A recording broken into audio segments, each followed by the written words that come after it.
Hey fellas, today we're going to do a video on Banshee carbs, how to pull them all apart and re-kit them, put them back together. These are actually already cleaned all up and everything. I had them in a gallon of Chem Dip for a few days, and then I thought, well, I'm going to do a video on them real quick. So I actually put them back together with all the old stuff in them. I just cleaned everything up real good. So what I'm going to do is tear them apart completely and then show you how to put them all back together. Okay, so we're going to start with the left carburetor, the choke carb, and I already have pretty much everything hand tied on it, so I can just take it apart and show you guys. But always start with the choke. Here we go. Just you may have to take like a 12mm wrench and grind it down some to get it narrow enough. I always use needle nose. Just reach in there. It's never real tight. Loosen it up, and it pulls right out. There's nothing on it, but I mean, there's nothing that you're gonna drop or anything, so don't worry about that. Take that out and set it to the side. And if you got your Torx Delete done already, you're gonna have an idle screw, idle speed screw on the outside of both carburetors, facing the outsides of the bike. Just take those out. All right, and we'll go ahead and take the air screws out. Air screws are here. These are your air mixture screws that everybody talks about. There's an O-ring on the screw and there's a spring behind it. That's all there is in there. There's a spring. When you get a new kit, all this is going to come in the kit. So if you do happen to drop it, don't freak out too much, because you're going to have all that new. Take the air screw out of the other carb. I usually start on the outside of the carb and work my way in, and then there's that spring.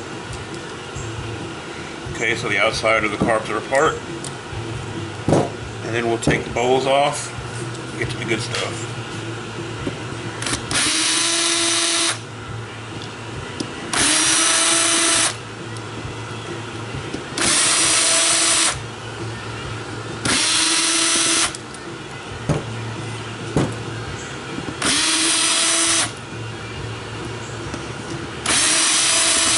I'm not sure when I'm going to get these videos up. I have a lot made. I haven't had time to edit any of them. Okay, so now we have our bowls all unscrewed. Just pull your screws out. Just set them to the side. And we'll do it like this. Okay, here we go. Pull the bowls off, and this is what you have inside. This is just a plastic splash guard. All it does is keep fuel from sloshing around inside the carb on like real rough territory, and kind of keeps fuel near the main jets, keeps it from sloshing away. And the way it goes on is it just sits right in there like that. That's all there is to that. So we'll take those off, set them aside. We'll go ahead and pull the floats out next. The float, if you got the carbs with the big side facing you, you'll have to knock them out from the left to the right. The right side, if you're looking at it, right side of the pin is swedged a little bit. It fits tighter in this side, and that's what holds it in.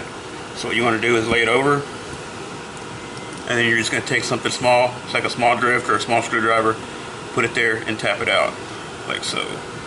And it don't take much. I just use a couple of screwdrivers and another one to tap on it with, and they come right out. If you hit it in the right spot, that is. Here we go. See how I pushed the pin out there? You can grab it and pull it right out, and your float comes out, and your needle just hangs on it. And then, of course, I'll show you how the needle goes and all that crap when we put it back together. So that one's apart. That floats out. Now we'll do this one. Same deal.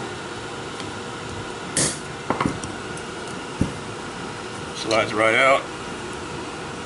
Your float out. Needle. Alright, and then we'll do your seat, your needle seat.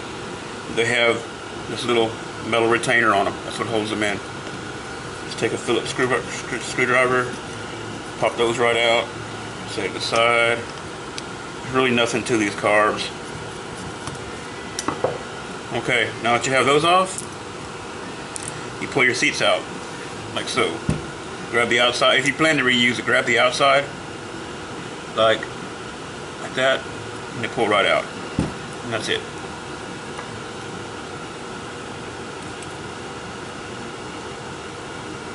And if you've got a set of carbs or a carb that you've taken it apart, put it together, taken it apart, put it together, and you know it's spotless, you can't figure out why it's still flooding out, still dripping fuel on the ground. What happens a lot of times is these O-rings on these seats go bad, and they still, even though the needle is seated inside, they still let fuel seep through on the outside into the bowl, and then it still runs out on you.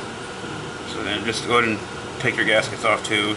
You should have done that a while ago if you're gonna get new ones. Okay, two jets on top. These are your main jets, and they're a 6 millimeter socket. Let's take them right out. Underneath the main is a little brass washer. Just take it out. You don't need to get these real tight because they'll strip easily. Okay, so now that's all apart. Now what's left in the whole carb itself is your pilot. Your pilot jets are down inside this tube right here. If you just take a small enough screwdriver that'll fit in. It's really hard to see it, but if you reach in there, just turn it. See, you heard it, you can feel it catch, and then just back it right out. They're tiny jets, and just dump it out in your hand. That's your pilot.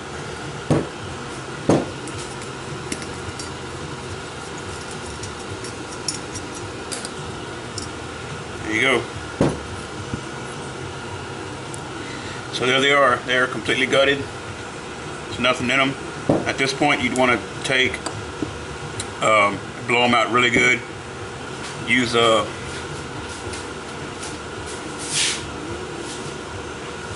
carb or brake cleaner and blow down at all the holes, all the orifices. Stick your straw in here. What I'll usually do is I'll put the straw on and I'll seal it with my hand and blow on every single hole that I can. Be sure you wear safety glasses or look away when you do it because this crap burns when it gets in your eyes. Be sure you blow plenty through here where your fuel comes through. Pretty much every hole you see, blow it out really good with the brake cleaner or carb cleaner, and then high pressure air, every single hole really good until you got it completely clean. Okay, one thing I didn't show you guys real fast was on the slides, taking the needles out. And I'm going to explain about putting them back in the wrong carburetor when I put it back together, because you can, as well as changing the bowls from left to right. But sometimes people ask how to change the clip position on the needle. It's nothing to it. You reach down inside, there's 2 Phillips screws, and you just take those loose.